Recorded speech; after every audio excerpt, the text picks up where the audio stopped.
Quand on fait une carte grise, on a ensuite dans notre boîte mail une confirmation, sauf que les fraudeurs, dès qu'ils ont accès à notre agrément, changent l'adresse mail de contact, donc on ne voit rien. Et en seulement 3 jours, ils ont fait 900 cartes grises, ce qui est improbable, ils sont plusieurs sur l'accès. Et un policier nous a appelé avec une immatriculation d'un véhicule qui venait d'être arrêté, dont on aurait fait la carte grise, mais non, c'était pas nous. Et c'est de là qu'on s'est rendu compte qu'on a été usurpé, et là, tout s'ensuit, blocage de l'accès, etc. Et maintenant, au quotidien, on doit répondre des gendarmeries qui appellent pour des dépôts de plainte, pour des cartes grises faites avec notre accès, mais dont on n'a jamais fait quoi que ce soit. Quand on a pris connaissance de cette usurpation, on a tout de suite contrôlé le nombre d'agréments présents sur notre clé SIV. Et c'est là qu'on s'est aperçu que des personnes avaient créé un deuxième agrément sur notre compte.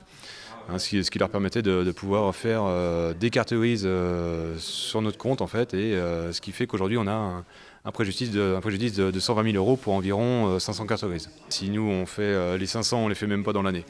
Donc voilà, c'est pas du tout cohérent par rapport à notre utilisation. Les démarches de la FNA sont multiples. Il y a la partie pénale, donc c'est une relation avec le ministère de l'Intérieur pour que tous les dossiers soient instruits et qu'il y ait finalement des sanctions qui soient prises. Il y a le volet fiscal, donc c'est l'annulation des dettes, des créances fiscales générées suite à l'édition des certificats d'immatriculation. Et enfin, c'est l'accompagnement de l'entreprise au quotidien avec sa préfecture pour suspendre les habilitations, redemander un agrément. La première demande, c'est déjà d'avoir un site sécurisé.